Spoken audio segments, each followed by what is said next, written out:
I'd like to welcome everyone to the SPEED grantee meeting for federal fiscal year 24. The SPEED grant starts on July 9th and runs through July 31st. So before we get into this, a couple housekeeping items for everyone. The presentation is being recorded and we will have it posted on the IDOT grants website. So give us about a week to get that uploaded onto our website. If you have any questions during the presentation, please submit your questions through the Q&A option in Zoom. If someone asks a question and you agree with it or emphasize it, you can do the upvote so we know that that's a particular question that we need to really pay attention to. So we will answer all the questions at the end of the presentation and go through those questions and answer everyone's question. The meeting will last between 60 to 90 minutes, kind of depending on the number of questions we have here at the end. So with that, let's get started. If we can go ahead and advance to the next slide. So the overview. So we're going to talk the meeting purpose and general information. So the meeting purpose is to go through all the information regarding the SPEED grant starting on July 9th and to make sure that everyone's comfortable with the requirements and timelines set forth with these with this grant agreement. We're going to review the grant goals and objectives, and it wouldn't be a government agency if we didn't have forms. So we have some forms that each agency must submit related to the grant. So the BSPE 205 is our data collection form. So that's, we'll talk about that. The 500 step claim form, so everyone wants to get paid. So we will go through the claim form on how to submit that and how to complete it. And then the BOBS, and BOBS stands for Bureau of Business Services within IDOT, the 2832 periodic report form. And that's a form that you will have to submit only once for this grant. We will talk about the electronic submittal of claims and financial information. And we will also touch on our IDOT's website and the resources that we have available to you to have a successful grant with us. So if we can go to the next slide, please. So again, the purpose is we want to give you the tools you need to be successful with this SPEED grant. We want you to ask questions and to clarify any issues. And again, you can do that through the Q&A option. And then finally, you are our ambassadors for highway safety in Illinois. So all of our grantees that IDOT funds for highway safety, you're out there promoting highway safety for us in your communities, in your counties. So again, you are our ambassadors for highway safety. So if we can go to the next slide, please. Our grant team, so you as an agency will have a grant administrator who is responsible for the administrative part of the grant. And you can find out who your grant administrator is in Exhibit C of your grant agreement. You will also have a law enforcement liaison assigned to you that will also work with you on operational aspects of the SPEED grant. We have program coordinators within IDOT that help oversee the program. The GATA, and GATA stands for Grants Accountability and Transparency Act contact. So we have a GATA contact here in our Bureau of Safety Programs and Engineering. So any questions that you may have with GATA, you can ask your GA or LEL and we can get you that information. And then also the BSPE finance unit. So they will be processing your claims for reimbursement. So next slide, please. This is my contact information. Again, I'm Steve Esslinger. I'm the Safety Projects Manager for IDOT. There's my email and my my direct phone line. If you have any questions or anything, you can reach out to me or your GA or your assigned LEL. So that is my portion of the presentation. What I'm going to do now is I'm going to turn it over to Scott Christensen. Scott is our LEL coordinator for Illinois. And so Scott's going to talk to you about some of the forms and processes for the upcoming SPEED grant. So Scott. Hello, everybody. I'd like to welcome you here to the orientation. We're going to cover again a little bit more in depth of the information that you're going to need to know to help you be successful in the management and operation of this SPEED grant. As Steve mentioned, there are a number of people who are going to be working together to help assist you to be successful. The two primary people that you will have contact with are your grant administrator and law enforcement liaison. Each grant is going to have one grant administrator and one law enforcement liaison assigned to you. As Steve mentioned, that in the exhibit in your uniform grant, you will have listed your grant administrator, and your law enforcement liaison will be reaching out to you if they haven't already done so, to let you know who they are as you move forward in this grant. The grant administrators have overall administration of the grants. They have final approvals. They handle a lot of the administrative aspects of that, although they do work together with us, with law enforcement liaisons, as a team to help you be successful. The law enforcement liaisons work again with the grant administrators. We coordinate the efforts, and we can in some cases, do some approvals for things that need to be approved if the grant administrator is not available. But again, primarily the grant administrator is the person with the final approvals. And we handle a lot of the operational aspects of the grant. So we will talk with you about maybe some enforcement strategies that you might want to use, or any questions that you have related to that. You'll be working with the law enforcement liaisons. This is a list of your grant administrators and their email addresses. So we have 6 at the Department of Transportation. And this is their contact emails. And this is the list of the law enforcement liaisons with their contact information and emails.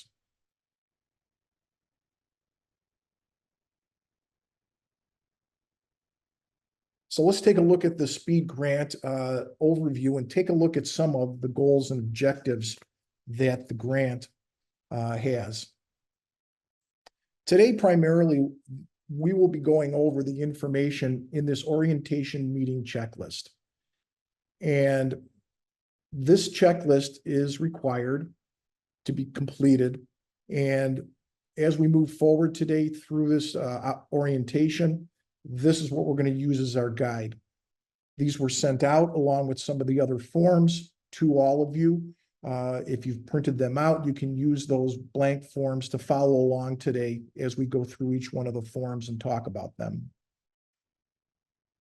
The orientation checklist, as I mentioned, becomes part of your approved highway safety agreement. So you will get eventually a copy of that you will keep with all the paperwork.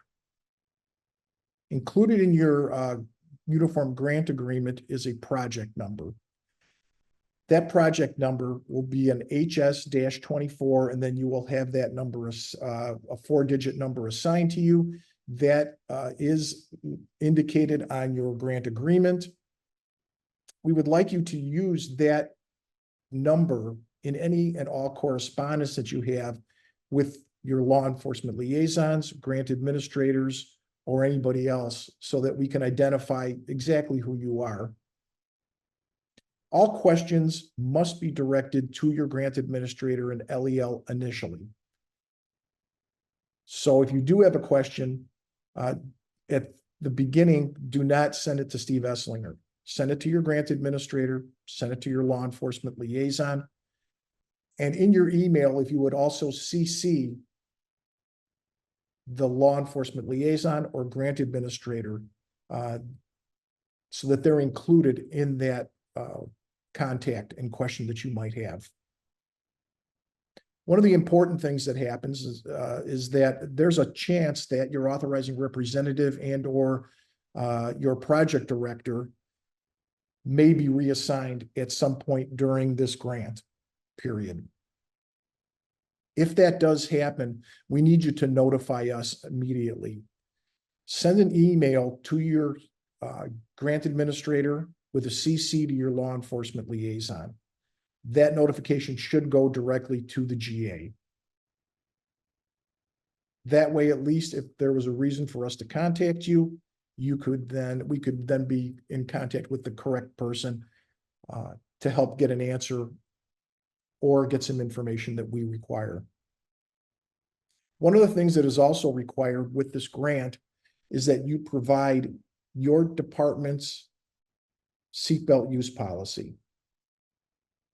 So if you could look to have that available when your law enforcement liaison contacts you to do a follow-up with this checklist, you could provide that to them, and then we will forward it as an LEL to the grant administrators. Law enforcement, the LELs, will follow up after this webinar to obtain a signed copy of that VSPE 26 form, and we can answer any additional questions that you may have after this webinar ends. The speed grant specifications that they have that's listed in the grant, the enforcement period runs from July 9th until July 31st. There are no time of day or day of week requirements. What we are looking for you to do is to schedule your enforcement at those days and those times where you're having crashes. We are looking not for just a large number of enforcement contacts, but we want you to impact the number and severity of crashes that you are experiencing in your jurisdiction. So we would like the main focus of your enforcement to be around those areas that you've identified as high crash locations, if possible. The desired outputs that we're looking for, which again is listed in your uniform grant agreement, we are looking for an average of one enforcement contact for every 60 minutes of patrol. That does not mean that you have to write an enforcement contact every hour. It means that if you have a 4-hour detail, that we would like to see 4 enforcement contacts at some point during those 4 hours. We also are looking for you, when you do your enforcement, to make sure that the enforcement occurs during the full time. If you have a 4-hour detail, we would like to see that enforcement to be the full 4 hours, as far as making traffic stops and trying to have an impact. The other output that we are looking for is we would like to see at least 50% of all the enforcement contacts to be for speed-related violations. So if your officer or deputy is out there and they see another type of violation, by all means, stop that vehicle and, if appropriate, take enforcement action. But ultimately, we would like to see at least 50% of those enforcement contacts to be for speed-related violations. Enforcement contacts are considered to be enforcement actions that result in a citation or local ordinance ticket. So when you're keeping track of those types of data, you can write warnings, you can give verbal warnings, but what we are looking for to count on the data sheet are those actual citations and or ordinance tickets. As part of this grant, you are going to be asked to do a pre and a post press release. IDOT will have a template posted on their website under the resource tab, which will give you at least an idea of what we're looking for in a press release. You need to do a pre and a post. Do not forget the post. A lot of times with everything going on, that seems to be the one that gets forgot about. And so if you can remember to do that, they will have both examples for you posted on that. The press release, what would count as that is you could take that information and post it on a Facebook. Many of you have Facebook pages for your agencies. You can take that and post that, and that counts as a media release. Additionally, there will be media examples for you for the different types of social media. So you will have the ability to post on X and other aspects of social media in addition to your Facebook. You can find that, and you will be able to find those again on the IDOT website, listed right there. Or what you can do is in a Google search, type in Traffic Safety Grants Illinois, and that will take you to the IDOT website that you need to go to. You can, if you choose, do your own press release. Put some local information in there, some local data, some local stats. That's fine. You can do that.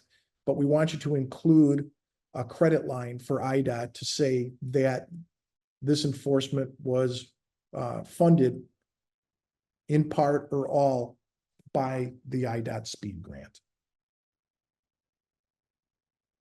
So let's take a look at some of the forms that you're going to be required to complete as it relates to this grant. Now, some of the things that you will need to know in order to access these forms is that if you'll primarily need to be able to access this through Google Chrome. There are other ways you can go and try and access it, but you may not be successful in being able to download the form. So I would, if you don't have Google Chrome or you're not primarily using it, you might want to try that first in order to access those forms.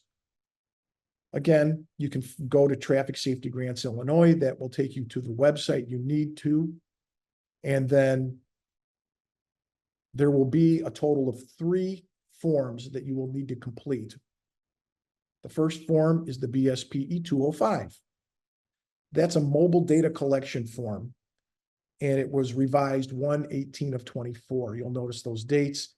You will need to use the most recent form that's posted on the website. These are the current most recent forms. So you'll have the 205, which is your mobile data collection form. You will have the BSPE 500 step claim form. And then you will have the Bob's report, which is a periodic financial reporting form. So when you go to the Traffic Safety Grants Illinois, it will take you to this website. This is what you should see. And off to the left, you will see safety grants. What you can do is you click on that and you'll get a drop down with those 3 different areas of apply, forms, and resources. What you'll need to do is click on forms, and it will take you to this page. So these are the 3 forms highlighted that you will be asked to use. You will note that at the top, there's some direction that says, you know, when using Internet Explorer, nobody's using Internet Explorer anymore. It's not being utilized anymore by Microsoft. So you will need to use Google Chrome, Mozilla Firefox to try and access these forms. In many cases, if you go, depending on which one you're using, if you click on that form, you put your cursor on it and you click on that form, you may end up seeing these warnings. These are messages that say that for some reason you had a problem downloading that particular form.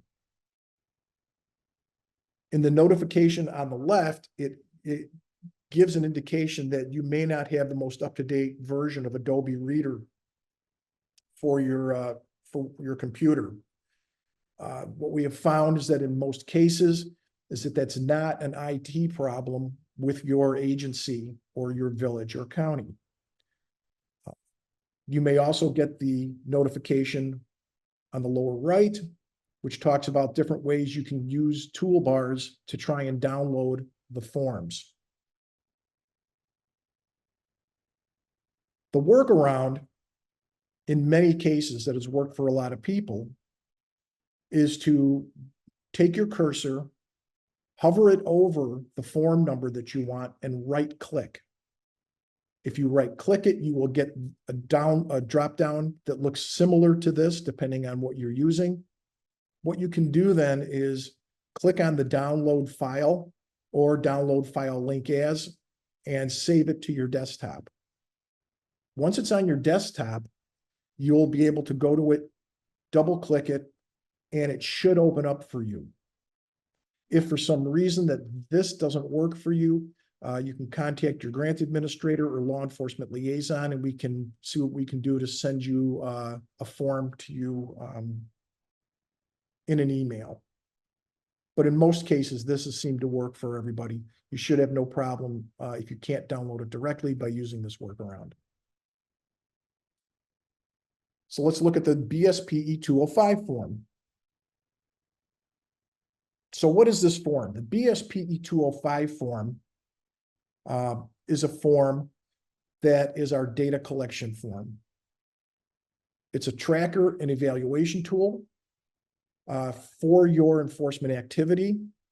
We record the hours that you worked, the number of contacts that you had, any media efforts, and then we also record any other important information that is that occurs as a result of you doing this grant. This is how we use it. It helps us as law enforcement liaisons and grant administrators. It ensures the objectives and the goals laid out in the grant are being met. It's used as a quality check with your other forms. In this case, it's the BSPE 500 claim form, to help make sure that the information on both of those forms matches. BSPE also uses the information on this form to calculate statistics.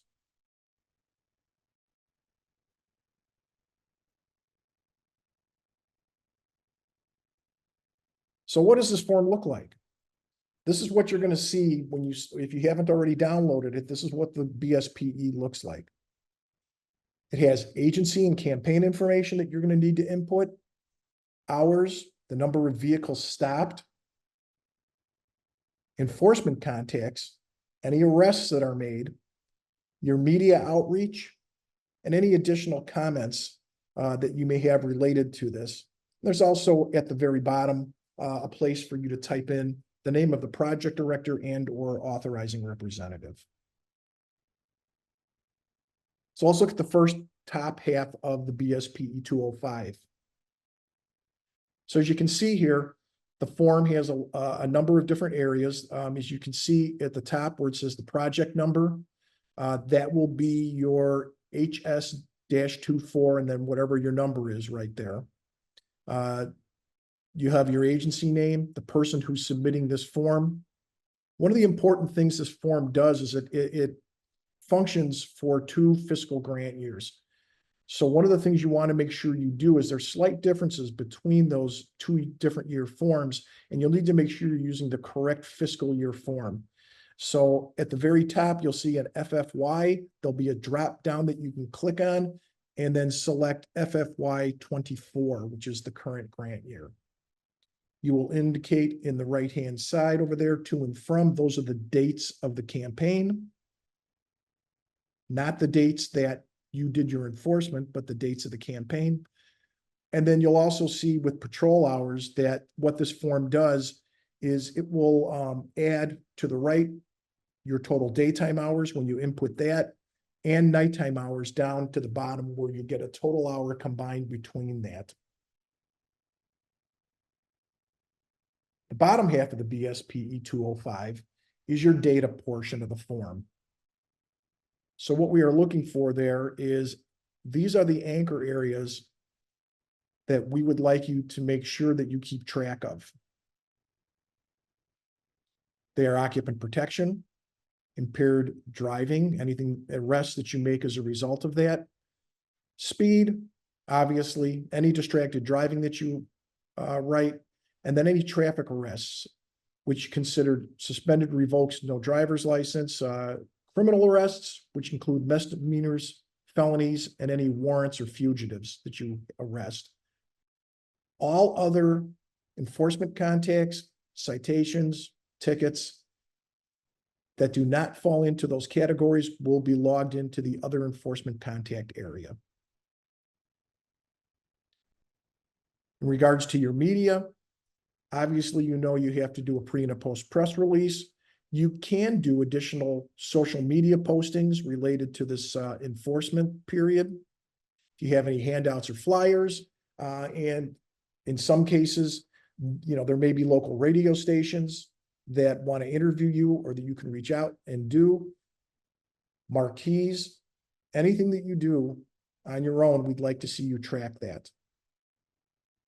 If during the time that you're doing your enforcement during the month, a lot of times, you know, that you'll come across a lot of additional things in those traffic stops. And what I mean by that is you'll come up with maybe some guns, drugs.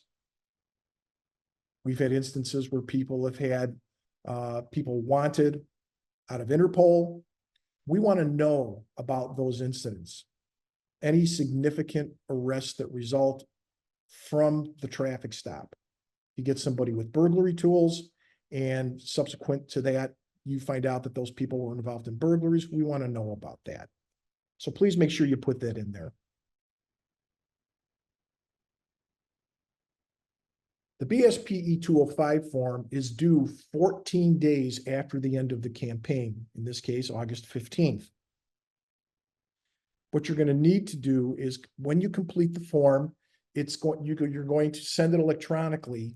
At the top of the form, there's an email button that you can push or click, and that will be able to propagate an email which automatically attaches the form to that email and then gets sent to bspedata@illinois.gov.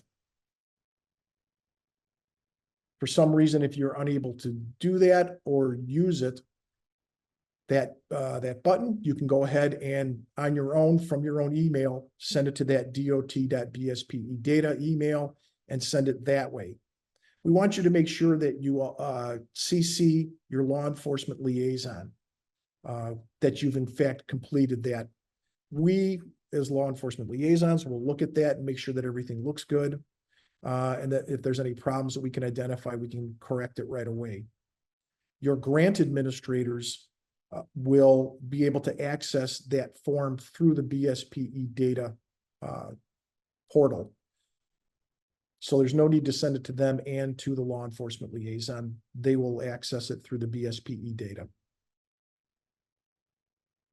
There's no need to print it out, email it, and scan it. If you can send it digitally, that's what we would prefer. If you make a mistake and you realize after you sent it that there was some information that you neglected to put on there or that you want to update, you can go back in, redo this form, and at the top of the form, there's a place for the person who filled it out. If you could also put next to that the word revised, so that we know which of the two forms that were sent in is the one that should be used for the purposes of data collection.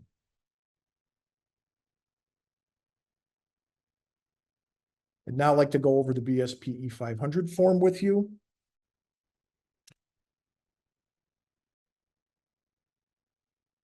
So this form has 2 pages associated with it.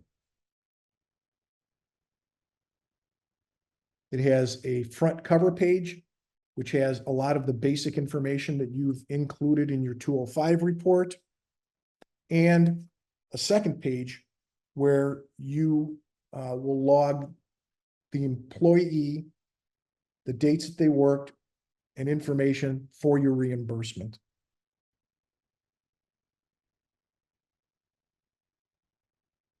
So let's take a look at this form. The claim number is going to be claim number 1 for you. There's only one claim. You're only going to put in one. At the top, you have the date prepared. The date, while you may have the information ahead of time, that date, because this is a reimbursement grant, needs to be completed, or the date on there has to be after the payroll date that your employees were paid. So it could be as much as 2 weeks after the end of the campaign, depending on when you're paid.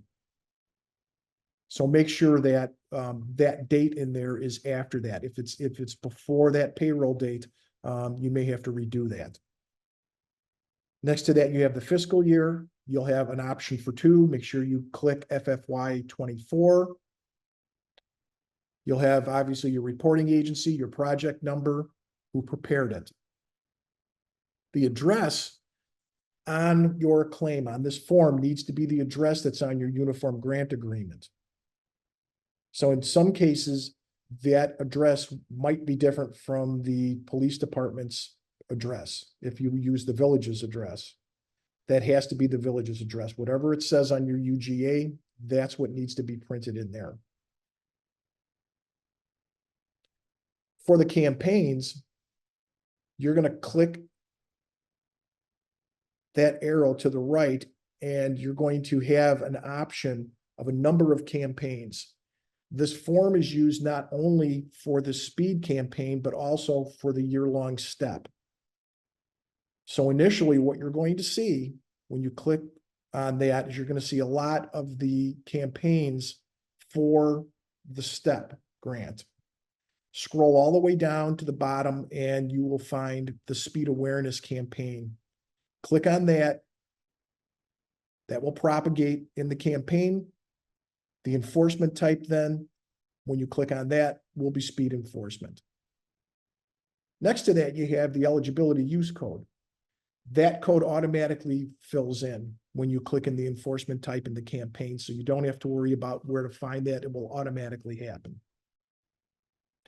This form cannot be submitted until after the BSPE 205 has been completed. So you must make sure that that box that's checked, which says the BSPE 205 has been submitted, is in fact checked. Regardless of whether it's been done or not, if you neglect to have that checked, the claim will not be processed. You have 2 columns when it talks about your budget categories. You have column A and column B. Column A, you will need to input the total amount of what's been approved in your budget listed in your UGA.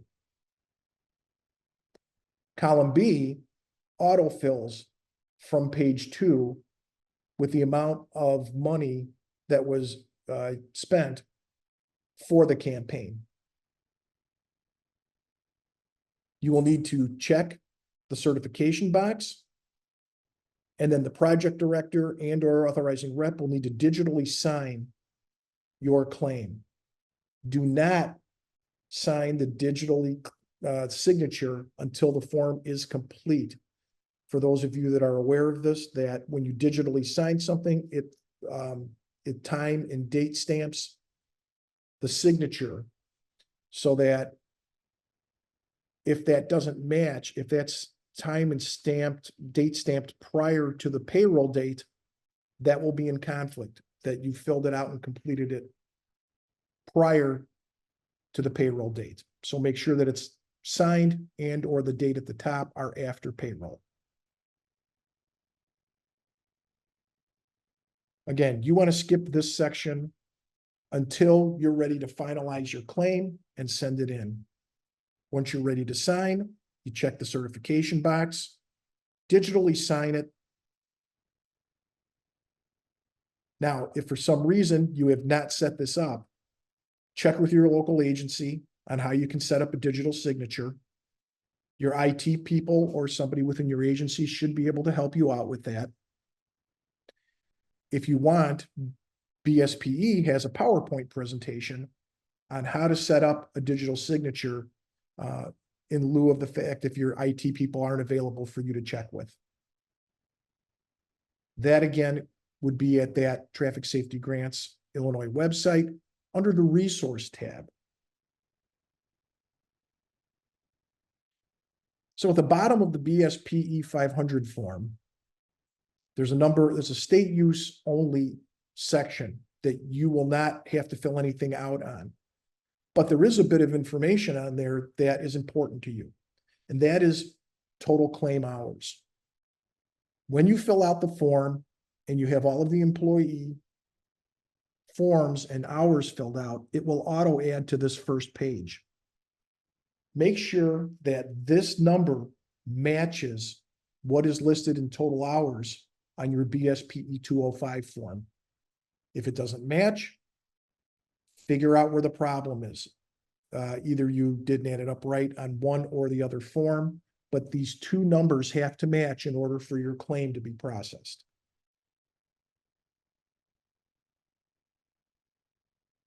Page 2 of the BSPE 500 form, a lot of the stuff at the top of the page auto propagates from page 1. So when you fill that out, this stuff automatically is filled out. And the budget category automatically defaults to personnel.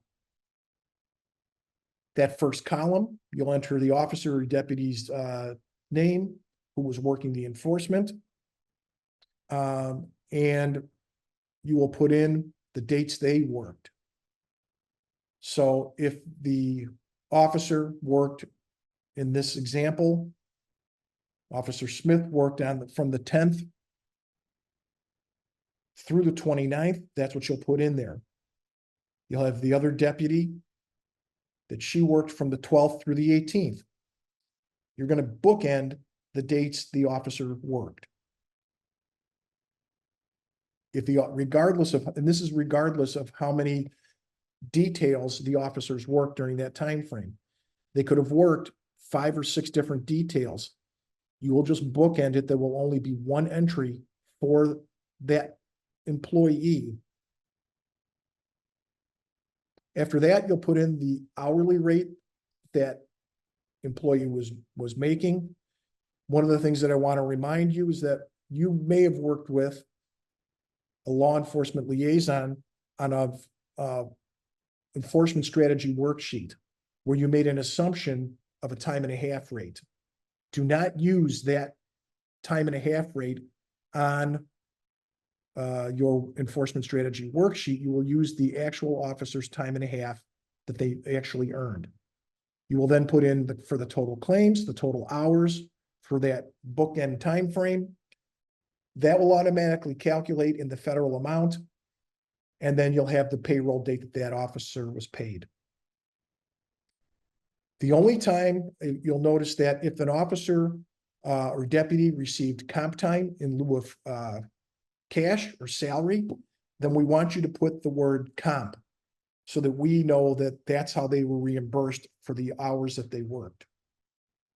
The only time that you will have more than one entry for an officer or deputy is if during that time frame they split their time between salary, time and a half, and comp time. Then you will have one for each of the amount of hours that that person worked.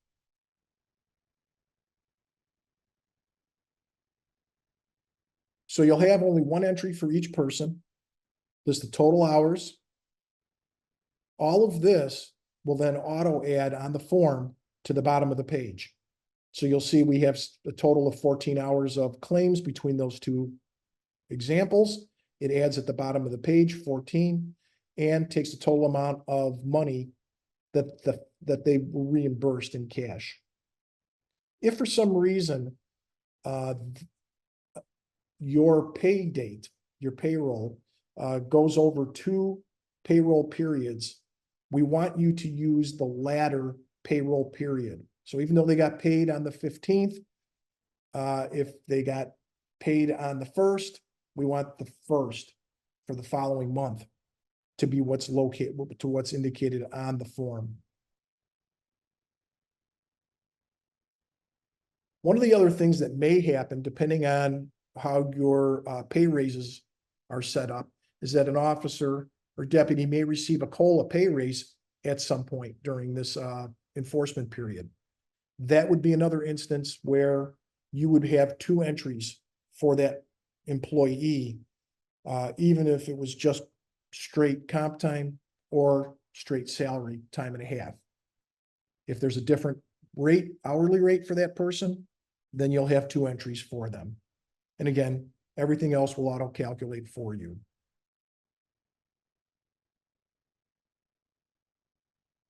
So at this point, once you've completed all of this, you've double-checked your numbers, everything matches. At this point, the data entry for the claim is complete. It's past the payroll date, on or past it. You've rechecked everything, totals add up on the 205. You're ready to begin the signature process. So you have 2 options that you can choose from that. One, regardless, you're going to have to check that certification box that basically says that the information in there, to the best of your knowledge, is true and accurate. So the 2 different types of signature process, the preferred method that we like to see is option number 1, which is you want to click on the certification box of the claim and then use the digital signature to sign the claim. And we're going to cover that and how to complete that in the following pages. Do not complete this until you've read all the instructions on how to complete that. The other option that you have, for some reason, if you have computer problems, you're not able to do it for whatever reason, there is an option for you to do a wet signature. What you're going to be required to do is print that BSPE 500 form out, and you're going to do traditional wet signatures. So once you print it out, look it over, you'll wet sign the date. And that can be done either by the authorizing representative, the project director, but you definitely still have to sign it and date it. After those signatures are completed, you will have to scan that entire document again with the signatures. You will then skip the claim submission process that we talked about, and you will have to send it then to the email address where the claims will be sent to. And again, what we recommend is when you're doing a digital signature is that you take a copy of the claim before it's signed and save it so that you have a working copy of it, and then rename it something else. So that if for some reason there's a mistake after you've signed it and you realize that you don't have to recreate the whole entire document. You can go back and change the information on the unsigned version of the document, re-sign it, and then send that one.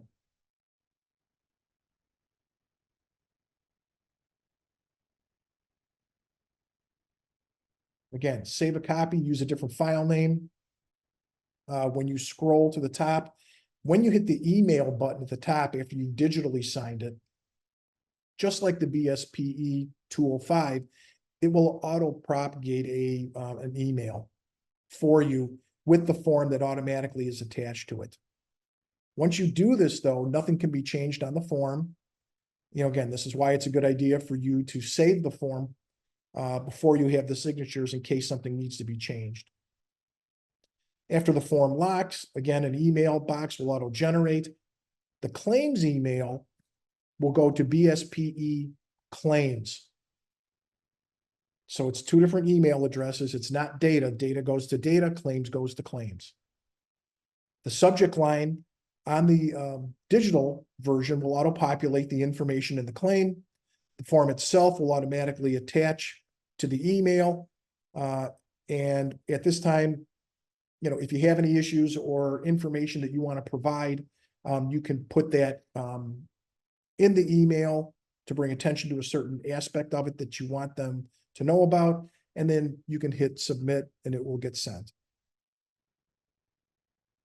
For the second option, what you're going to need to do if you do wet sign it and do a signature, again, you're going to draft an email that'll be sent to the BSPE claims email address that's listed there. The difference, though, is that in your email, you're going to need to put in the subject line the information that's listed. So you're going to need the project number, your agency name, the claim number, and the dollar amount. So the example provided there is exactly what you're going to need to do in the subject line.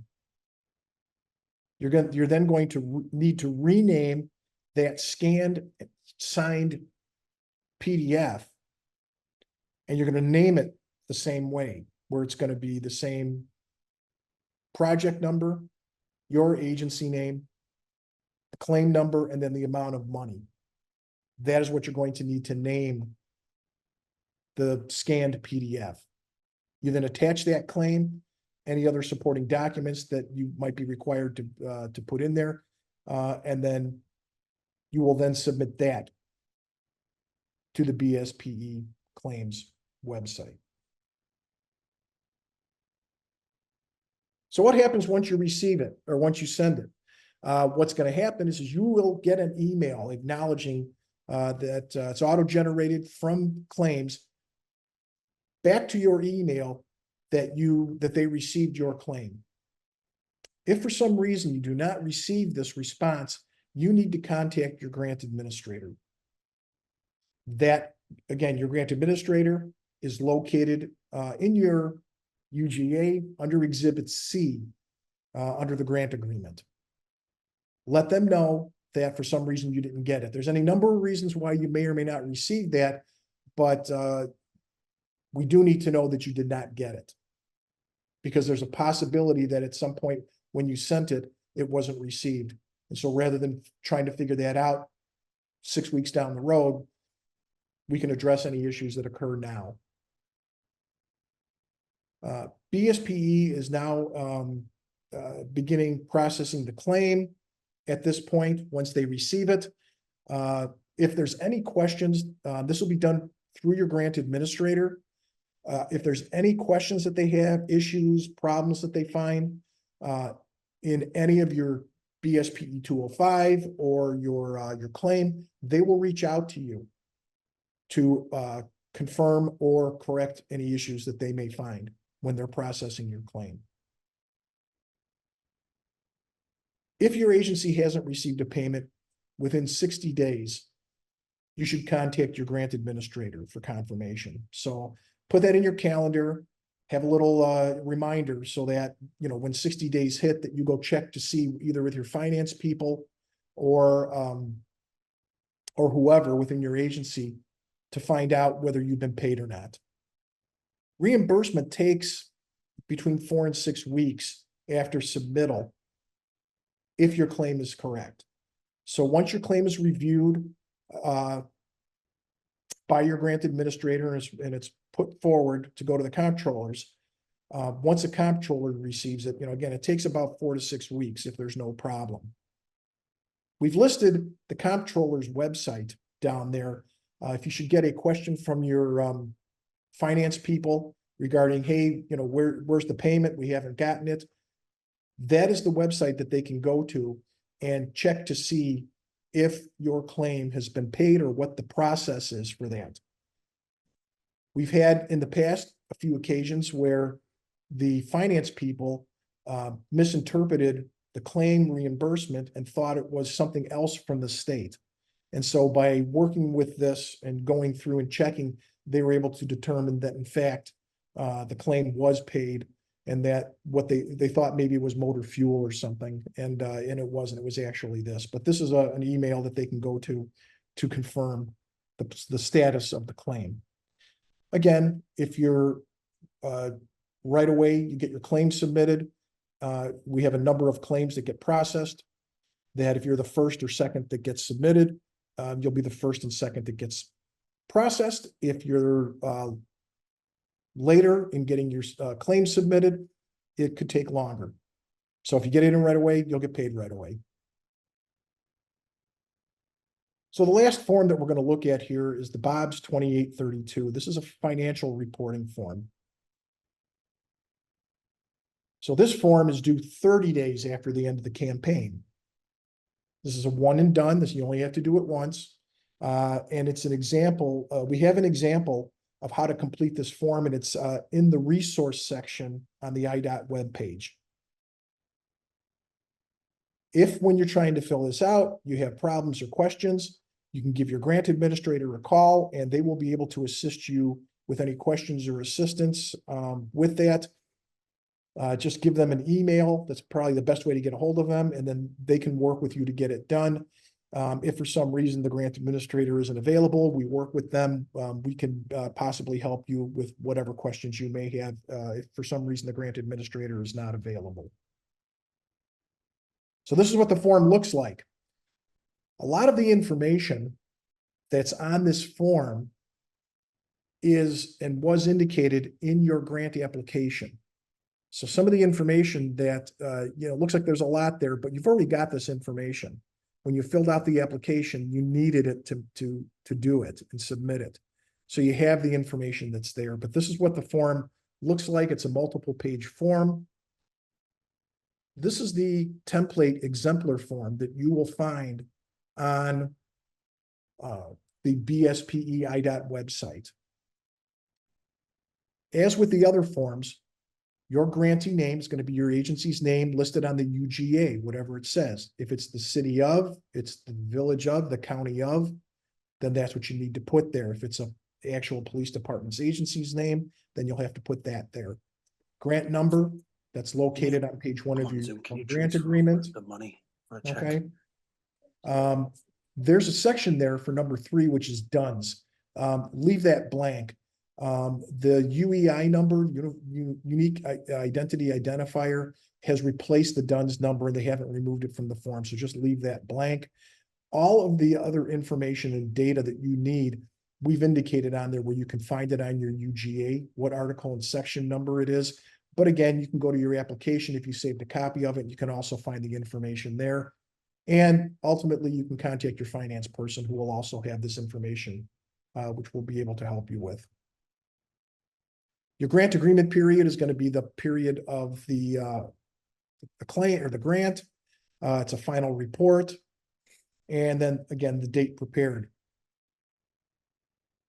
At the bottom or halfway through, you're going to see, make sure to check the box below. There's an alternative file database. All you have to do is make reference to those 2 reporting forms. You don't have to list all the information that it may indicate that it wants. So just make sure you check that box, and just all you have to do is put BSPE 205, BSPE 500, and that reference is fine. You don't have to list everything. Your deliverables, again, you have speed enforcement program, your due date, date completed, and then grantee, basically, and your deliverable on your explanation there is just being your grantee completed deliverables by due date. That's what you're going to say in there. Otherwise, your performance measures, you're going to reference the UGA exhibit for your performance measures, and then the results. You're going to mark R under 22.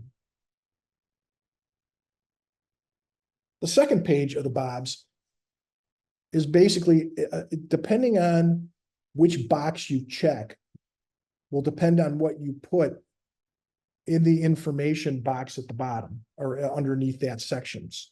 So as an example, if you check the first box, then you completed all of your enforcement hours were worked in the campaign. That's what you're gonna put in that section. If you check box number 2, if the enforcement during the reporting period was canceled, suspended completely now, or some hours went unscheduled. Okay, so in that instance, you would check box 2, and you would provide a brief explanation as to that it was in fact canceled, suspended, you know, hours, and you put down whether it was, you know, lack of interest, lack of availability, you had calls, you know, competing patrol priorities. There is a chance that you would have had this stuff set up for 1 or 2 days, that you get some inclement weather. So put that down. We want to know why that didn't happen. You know, the other part is too, is that, you know, if you didn't do all of your time. Now the first part deals with hours. Did you work all the hours? Number 24 deals with expenditures, the amount of money. So the first one is hours, 24 is the money that was spent in the funds. So if you expended them all, you're going to put down, you expended all of those funds. If you did not spend all of your campaign funds, then you're basically going to provide a brief explanation, which is a number of valid reasons, which is, you know, they weren't expended because the officers, deputies' overtime rate, you worked the hours that you committed to. You wanted to work 100 hours, you worked 100, but their OT rate was less. That left money on the table. That's fine. Just let us know if that was the reason. Or again, if you didn't spend it and the reason was either through suspending, you know, hours, competing patrol activities, the same thing. We want to know that too. You know, just let us know that there was a reason why not all that money was spent. Okay. It's not a problem. It's not negative. It's just a reason with that. And then with this, you're going to type in your information, your phone number, your email address. And then if you are going to digitally send this, all you need is the phone number and the email address. If you're going to print it out with the PDF, you're going to have to sign it and date submit it with that. Third page of this form that you're going to get is this. This is your amount of money that you spent.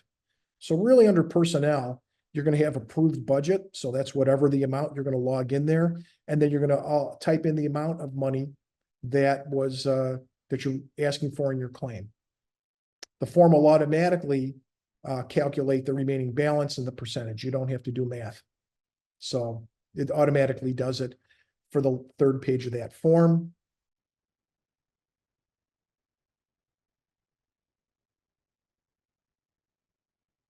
So we talked about these different forms and when they're due. So rather than have you go back and try and look at it, we've got one slide here that covers all of the stuff that we just talked about. The BSPE 205, just to review, is due 14 days after the end of the campaign. So on the 15th, we would like to have you have that completed and emailed to BSPE data. The 500 form is due 45 days after the end of the campaign. You can do it before, okay, once it's after the payroll period, but we would like to see it no later than 45 days after the end of the campaign. That gets sent to BSPE claims. If you do it digitally, it automatically goes there. If you send a wet signature, then you'll have to make sure it goes there. Do not send it to your grant administrator, LEL, or BSPE data. The Bob's report, again, that is due 30 days after the end of the campaign. That gets sent to your grant administrator. So whoever you have assigned to you, when it's completed, save it, and then send it to your GA. One of the things that you're going to have completed, again, is your media releases. You can do your media releases in one email, and you're going to send it to your grant administrator before you send in your claim. So you don't have to do your pre-media release, send it to your grant administrator, and then your post. You can send it in one email. That's fine at the end of the campaign once you've got all your data and once you've put it out there. But it does have to be sent to your GA prior to your claim. So make sure that gets sent in. Again, this is the IDOT website where you can find everything. In lieu of that, Traffic Safety Grants Illinois, on a Google search will get you there also. If you get there, you can bookmark it, save it, because you will be going back there a few times. The one thing that I will mention to you about the forms, is that you need to submit the most recent form. So while you may have downloaded for purposes of reviewing with this webinar, the 3 forms that you're going to be required to do, or you may even do it tomorrow or right before everything starts. In many cases, or in some cases, those forms get updated. You will not be notified for that. And if you try to submit any one of these forms and it's an outdated form, it will be sent back and you'll have to redo it. So my recommendation is that when you're ready to do that form and complete that is when you go to this website and download the most recent version of it. So if you have any questions regarding any aspect of this, again, your law enforcement liaison is going to be reaching out to you prior to the start of the campaign over the next week or two. And we will be going over that BSPE 26 and being able to talk to you again and reiterate some of these things in regards to the grant, just to confirm that you're squared away with that. If you have any questions, once you receive your grant, your UGA, and I saw that a few of those have been gone out already, some of you may have received them. I would suggest highly that you read your grant agreement. Don't just look at it in cursory, read it. Look through it, know what's in it, know where the information is for you to find it. Your grant agreement has everything that we've talked about here today in it for you to be able to go back and reference. It has your goals and objectives that's listed under deliverables and milestones. Those are also listed in Exhibit D in the performance measures. So if you go, okay, I want to refer to it, this is a quick way for you to do that. Again, your grant administrators and your law enforcement liaisons are working together. To help you be successful in this. We want you to call us, to get a hold of us and ask us questions. We want you to be successful. Call us as many times as you need to help you with any questions that you have. We're more than willing to help you. We want to help you. So make sure that you do get a hold of us. Again, 3 weeks down the road, you may have a question, call us anytime. You're going to have our phone numbers as law enforcement liaisons. You'll also be able to contact your grant administrators. We'll have the answers for you. So this year, some of you last year may have participated in Illinois Speed Awareness Day. This year, IDOT's Illinois Speed Awareness Day is July 17th, 2024. So you're not required to take and work any of your grant funding on this day, although we would highly recommend, that you might want to do that. IDOT BSPE are going to be, along with NHTSA, are going to be promoting speed awareness during July. And this is the day that Illinois is selected to bring attention to speed during this 100 days of summer to get people to pay attention and slow down. And so if you could do something on your own at that time, we would definitely appreciate it to take some of those funding and use it on that day. More information in regards to what's going to be going on in the state and working with NHTSA is going to be forthcoming, and your grant administrator and or law enforcement liaison will be able to provide you with additional information related to that as it becomes available.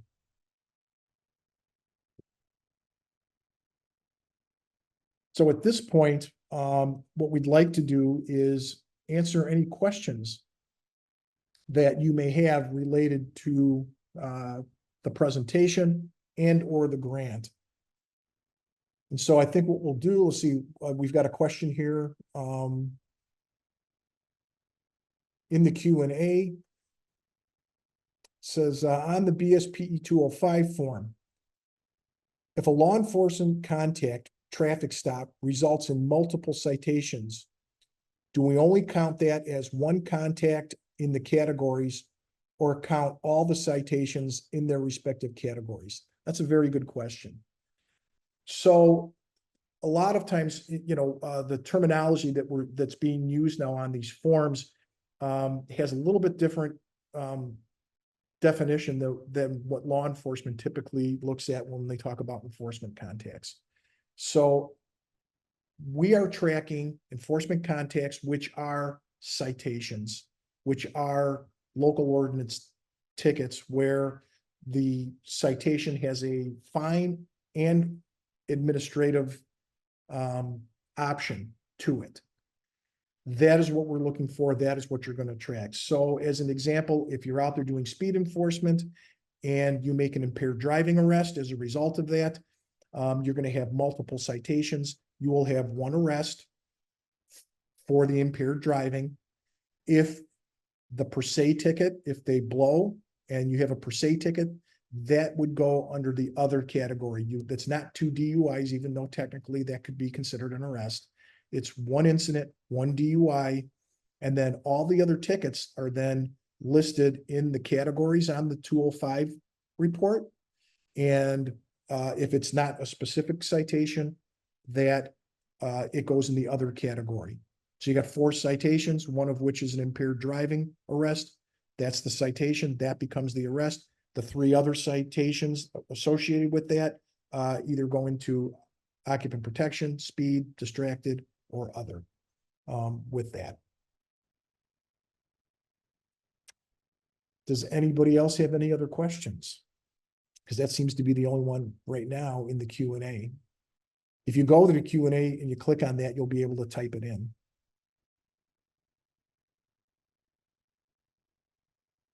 Second, okay, here we go. Are all of the forms up to date on the site? I downloaded the 500, which is showing 129, 24, and it's missing a field. Again, a lot of the fields, good question. A lot of the fields will not propagate until you select the federal fiscal year. So it stays kind of collapsed until you select the year. And then when you select 24, that should then open up for you. So if it doesn't, let us know, because then there might be a problem either with, with the form itself. From time to time, there could be problems with it. Otherwise, it should be able to open up with what you need in information. That's why the first thing you do is just click that FFY 24 and you should be fine. I have somebody who posted a question in the chat asking if there are any significant changes from last year's mini speed grant. I'm sorry, I didn't catch the last part. I have somebody asking in the chat if there are any significant changes from last year's mini speed grant. Steve? No, I mean, other than the dates and the terminology change from citation to enforcement contact, everything's, we're still using the same forms. Obviously, they've been updated or revised to the most current forms, but that's pretty much the only changes.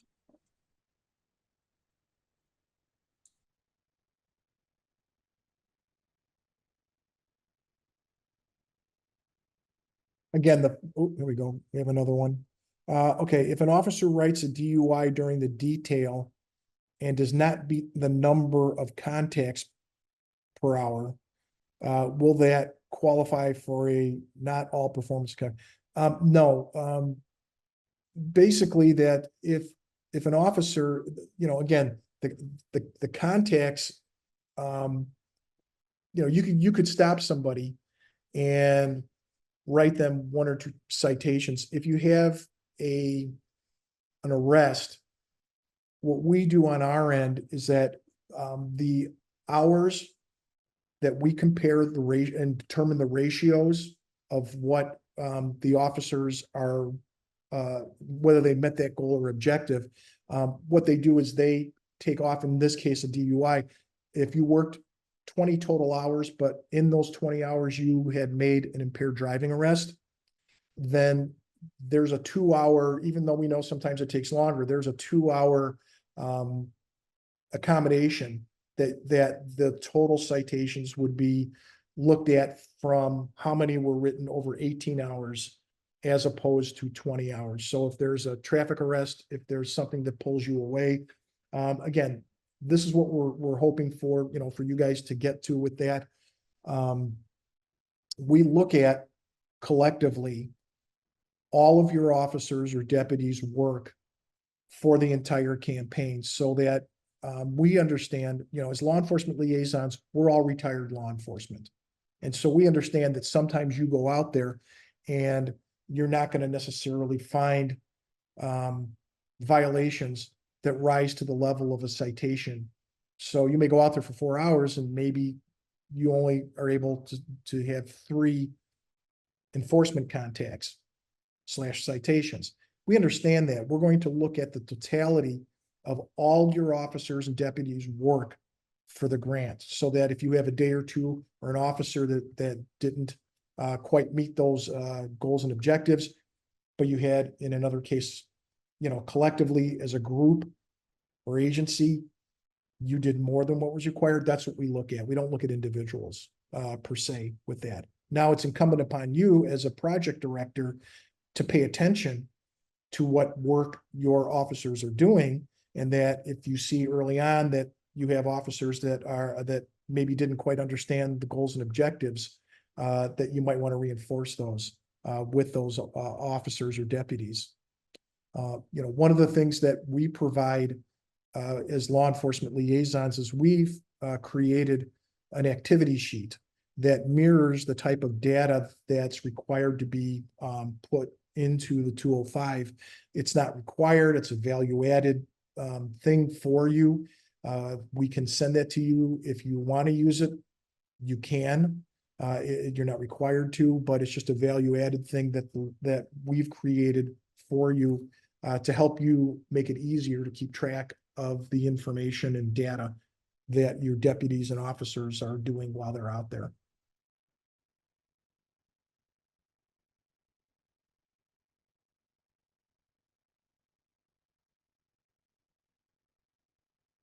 Any other questions?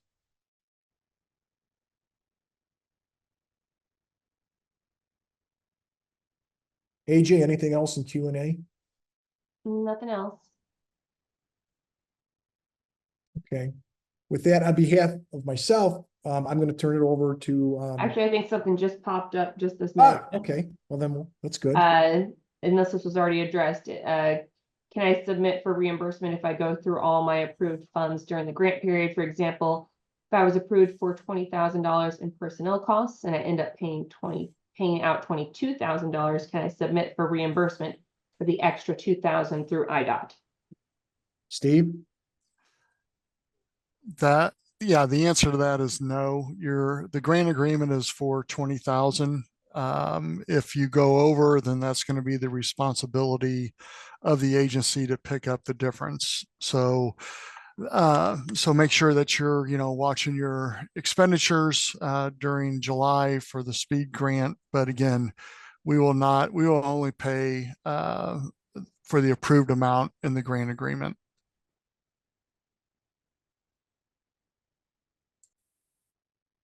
The other thing that I might want to mention also is that in your worksheet, enforcement strategy worksheet, you put in for a certain amount of hours at a certain pay rate. What controls over everything is your amount of money. It relates to the last question. So that let's say you put in for 100 hours at a certain amount of money. Let's say you hit that 100 hours and you have extra money because deputies that worked it made less than the assumed rate. You are fine to continue to work and do additional details up to the amount of money that you were funded for. So you're not limited by the amount of hours that you thought you wanted. You are only limited by the amount of money. And if your agency wants to pay for a couple extra hours beyond the grant, well, more power to you, go for it. But as far as the grant's concerned, work up to the amount of money.